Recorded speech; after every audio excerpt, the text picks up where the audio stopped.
हमारी संस्कृति, हमारे संस्कार सदा रहे हमारे साथ। भारत के महान ग्रंथों और काव्यों का संपूर्ण संकलन। सब्सक्राइब करें तिलक। कई तरीके की एलईडी लाइट्स आपके घर और ऑफिस के लिए। GR LED lights, make India bright. उस कर्म का तरीका बताओ जिससे कर्म करो और बंधन भी ना हो। इसका बड़ा ही सहज तरीका है। तुम कर्म फल में आसक्ति मत रखो। ये कैसे हो सकता है? फल प्राप्ति की इच्छा तो हर कोई करता है।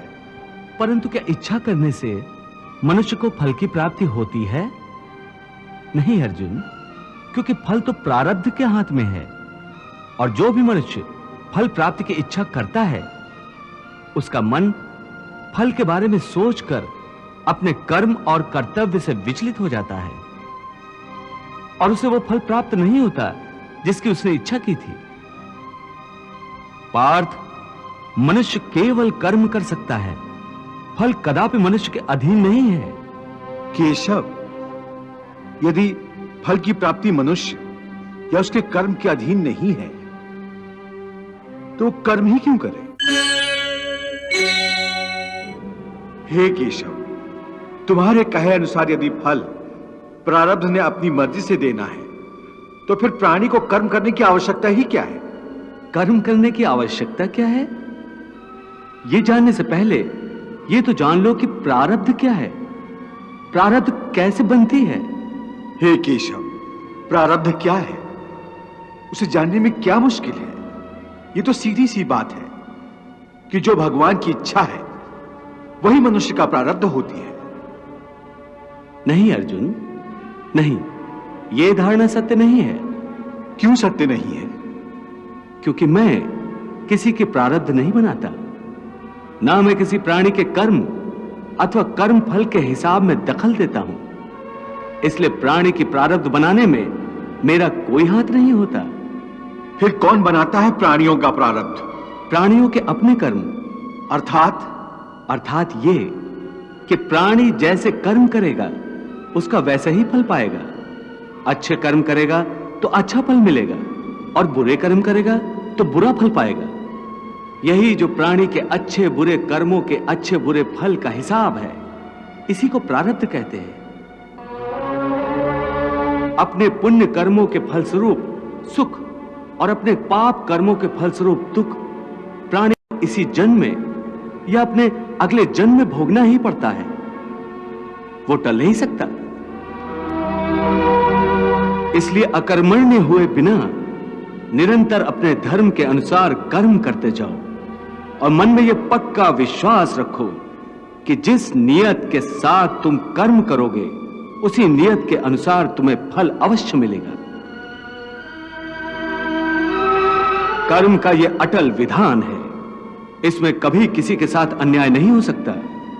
हे अर्जुन, प्राणी का कोई भी कर्म नष्ट नहीं होता। मनुष्य को अपने हर कर्म का फल अवश्य मिलता है। इस तरह प्राणी के कर्मों के अनुसार उन कर्मों का फल हर मनुष्य के प्रारब्ध में लिख दिया जाता है। इसी कारण हर जन्म में मनुष्य अपने ही कर्मों के बंधनों में बंध जाता है। इसी कर्म के बंधन में बंध जाने के कारण मनुष्य आवागमन अर्थात जन्म जन्मांतर के चक्रव्यूह में फंसा रहता है और उसे मोक्ष प्राप्त नहीं हो पाता। कर्म के बंधन से आवागमन या जन्म जन्मांतर का क्या संबंध है?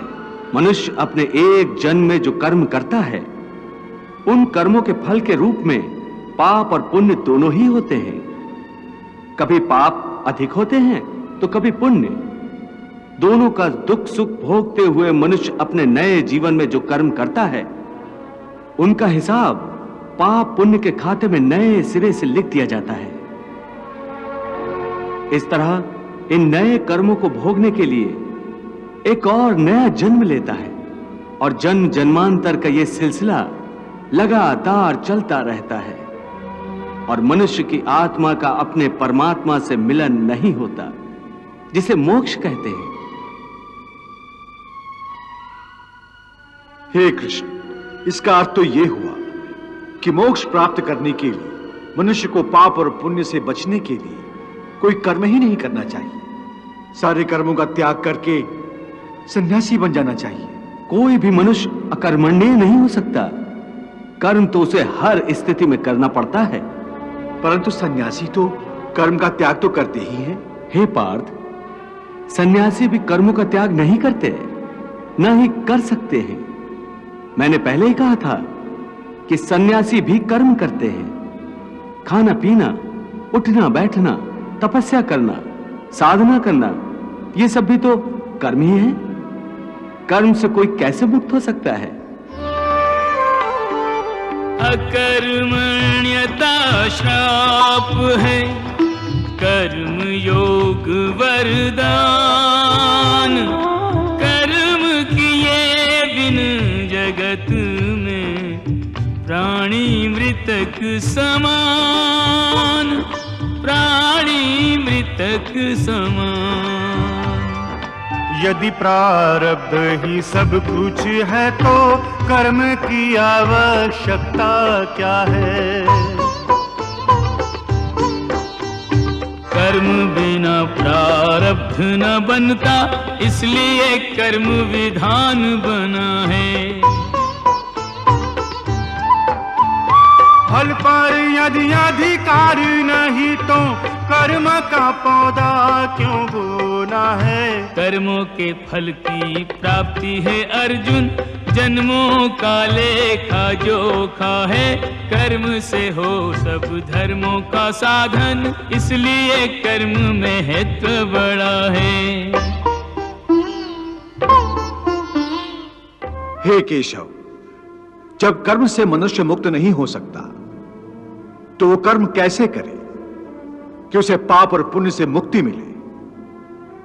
हे पार्थ, इसका तरीका यह है कि मनुष्य फल की इच्छा त्याग कर कर्म को अपना धर्म समझकर करे। फल उसे अवश्य मिलेगा, परंतु इस फल का वो विधान की इच्छा समझकर स्वीकार करे। ज्ञानी पुरुष इसी योग को अपनाकर कर्म योगी बन जाते हैं। कितना महान सत्य प्रभु ने सहज ही कह दिया। वो कैसे भगवान? देवी, समस्त भय, चिंता, कलेश के मूल में आसक्ति होती है। कर्म योग फल की आसक्ति का त्याग करने को कहता है, अर्थात निष्काम होकर कर्म करने को कहता है। इससे मनुष्य को क्या लाभ होता है भगवान? लाभ यही है देवी कि कर्म योग चित्त को शुद्ध और भयमुक्त कर देता है। देवी, भयमुक्त होकर ही मनुष्य जीवन को आनंद में बिता सकता है। अर्जुन को प्रभु यही रहस्य समझा रहे हैं। हे अर्जुन, तुम इंद्रलोक दिव्यास्त्र पाने के लिए गए थे, तब उर्वशी के मोहजाल में नहीं फंसे थे, उर्वशी से मोहित नहीं हुए थे, क्योंकि उस समय तुम्हारा मन निरासक्त था। मैं तो यहाँ अपने अतिथि की सेवा में अपने आप को समर्पित करने आई हूँ। नहीं नहीं, ये धर्म नहीं है, ये तो अधर्म है, पाप है। हे अप्सरा, मेरे लिए हर वो स्त्री जो मेरे विवाह बंधन में नहीं बंधी आदरणीय है, देवी और माता समान है। तो क्या पृथ्वी लोक का यही धर्म है कि पुरुष एक कामातुर स्त्री की प्रेम याचना को निर्दयता से ठुकरा दे? परंतु देवी, आपका मेरा रिश्ता एक स्त्री पुरुष का नहीं है, बल्कि धर्म और इंद्रलोक के नियमानुसार भी आप मेरी माता हैं। उर्वशी के कारण तुम विचलित नहीं हुए थे, परंतु आज कैसे विचलित हो गए हो? उस समय तुम अपना धर्म नहीं भूले थे, परंतु इस समय तुम अपना धर्म भूल रहे हो। इसका कारण जानना चाहोगे? हाँ केशव। तुम्हारा मन तुम्हारे काबू में नहीं है, क्योंकि तुमने कर्म योग नहीं अपनाया। क्या कहा? कर्म योग से मन काबू में रहता है? हां अर्जुन, कर्मयोग के कारण कर्मयोगी का मन इधर उधर भटकता नहीं है। कर्मयोगी की बुद्धि स्थिर हो जाती है। जिस प्रकार पत्थर के एक मजबूत चट्टान को नदी की तूफानी लहरें भी विचलित नहीं कर सकती, अथवा बहुत बड़ा जल प्रपात भी जिस पत्थर को नहीं तोड़ सकता, उसी प्रकार कर्मयोगी का मन भी न बाढ़ से विचलित हो सकता है और न भावनाओं के वेग से खंडित हो सकता है।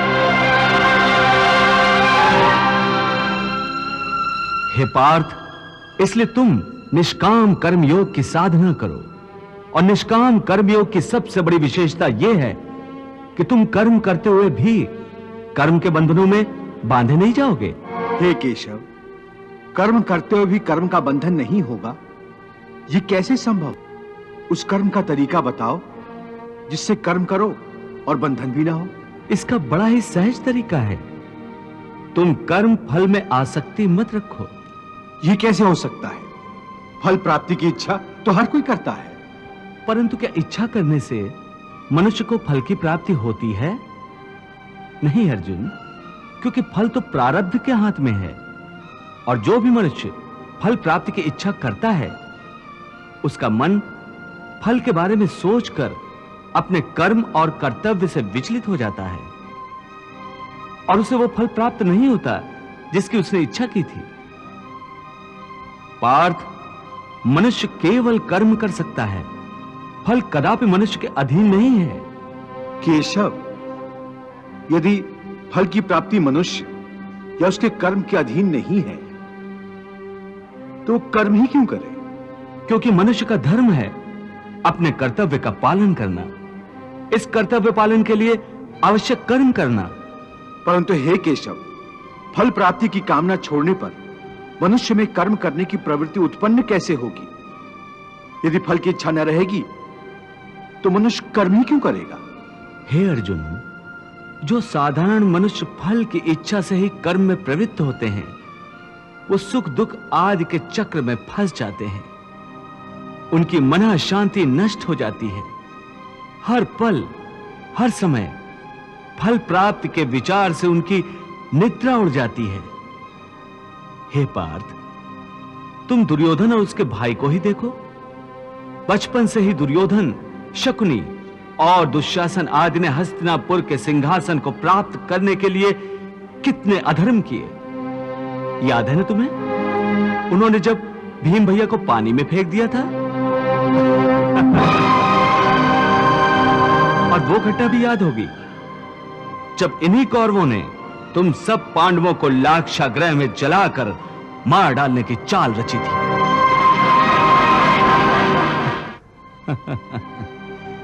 कैसी लाजवाब चाल थी उनकी। उस आग से तुम लोगों का जीवित बचकर निकलना असंभव था। कितना योजनाबद्ध कर्म था, परंतु इस कर्म का फल उन्हें मिला नहीं, क्योंकि प्रारब्ध की योजना और थी। इस प्रकार उनकी इच्छा विरुद्ध जब सारे प्रयास विफल हो गए, तो उन्होंने तुम सबको छल कपट से काम लेकर 12 वर्षों के वनवास और 1 वर्ष के अज्ञातवास में भेज दिया था। परंतु बार बार प्रयास करने के बाद भी कौरवों को उनकी इच्छा अनुसार फल प्राप्त नहीं हुआ। वो ये भूल गए थे कि फल प्रारब्ध अनुसार मिलता है। इन दुष्कर्मों के चक्र में वो बुरी तरह फंस गए हैं पार्थ, और जिस फल की कामना वो कर रहे हैं, वो फल उन्हें प्राप्त नहीं होगा, बल्कि दुष्कर्मों का बुरा फल ही उन्हें मिलेगा। ये बात तुम सदा याद रखो। वाह प्रभु वाह। बहती रही गीता की गंगा, कर्म की धारा, भक्ति की धारा। अर्जुन के संग उस गंगा में करता रहा स्नान जग सारा।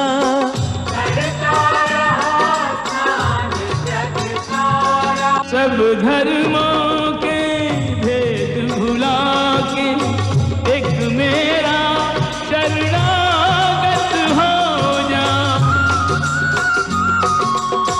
मैं हर पाप से मुक्ति दूंगा, शोक मेरी भक्ति में खो जा, शोक न कर मेरी भक्ति में खो जा। धर्म अधर्म के भेदों से न्यारे